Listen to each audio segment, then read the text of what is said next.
বাংলাদেশে কোটা সংস্কার আন্দোলনে সহিংসতা নিয়ে নিরপেক্ষ, স্বাধীন ও স্বচ্ছ তদন্তের আহ্বান জানিয়েছে জাতিসংঘ। সংস্থাটি চায় বিক্ষোভকারীদের উপর ক্র্যাকডাউনের বিশদ বর্ণনাও অবিলম্বে প্রকাশ করা হোক। I'm calling on the Bangladesh government urgently to disclose full details about last week's crackdown on protests amid growing accounts of horrific violence.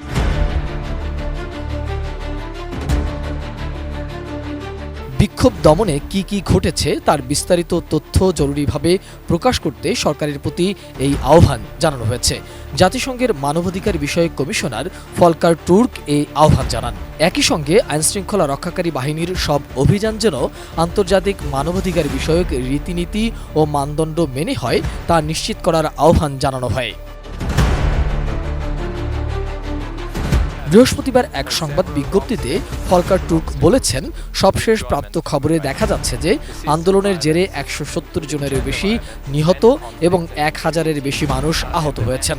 আহত ব্যক্তিদের কাউকে চিকিৎসা নিতেও দেওয়া হয়নি। এখনও অনেক নিখোঁজ রয়েছে।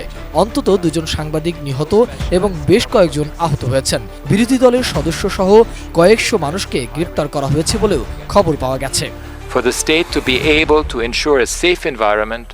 জাতিসংঘের মানবাধিকার বিষয়ক কমিশনার বলেছেন, আমরা জানতে পেরেছি যে অনেক মানুষ সরকার সংশ্লিষ্ট বিভিন্ন গ্রুপের সহিংস হামলার শিকার হয়েছেন। তাদের রক্ষায় কোনো পদক্ষেপ নেওয়া হয়নি।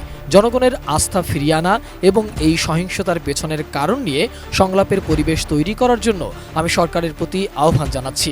আইনশৃঙ্খলা রক্ষাকারী বাহিনী সব অভিযান, বিশেষ করে সমাবেশ নিয়ন্ত্রণ যেন মানবাধিকার বিষয়ক আন্তর্জাতিক রীতি ও মানদণ্ড মেনে পরিচালিত হয় তারও আহ্বান জানানো হয়। It requires the resources and policies necessary. Design, elegance, beauty. সেরা পণ্য সবার জন্য Jevico. সরকারের প্রতি আন্তর্জাতিক আইন মেনে সাংবাদিক ও গণমাধ্যম সহ সবার প্রতি পরিপূর্ণভাবে ইন্টারনেট ব্যবহারের সুযোগ এবং স্বাধীনভাবে যোগাযোগ করতে দেওয়ার আহ্বান জানিয়েছে ফলকার টুর্ক। তিনি বলেছেন, দীর্ঘ সময়ের জন্য ইন্টারনেট বন্ধ রাখার মতো পদক্ষেপগুলোতে আন্তর্জাতিক আইনের লঙ্ঘন, জনগণের মতপ্রকাশের স্বাধীনতা ও শান্তিপূর্ণ সমাবেশের প্রতি সম্মান জানানোর রাষ্ট্রের বাধ্যবাধকতা প্রতিপালন ব্যাহত হয়। পাশাপাশি এতে নাগরিকদের সমবেত হওয়া ও চলাচল, স্বাস্থ্য, শিক্ষা এবং অর্থনৈতিক কর্মকাণ্ডের স্বাধীনতা সহ নানা স্বাধীনতা লঙ্ঘিত হয়েছে। হাইকমিশনার তার অফিসের সহায়তার প্রস্তাব দিয়ে মানবাধিকার লঙ্ঘনের সব অভিযোগের একটি নিরপেক্ষ, স্বাধীন ও স্বচ্ছ তদন্তের আহ্বান জানান। That incorporates prevention measures. এর আগে বুধবার জাতিসংঘ মহাসচিবের মুখপাত্র স্টিফেন ডুজারিক বাংলাদেশে সাম্প্রতিক সহিংসতার সব ঘটনার স্বচ্ছ ও বিশ্বাসযোগ্যভাবে তদন্তেরও আহ্বান জানিয়েছেন।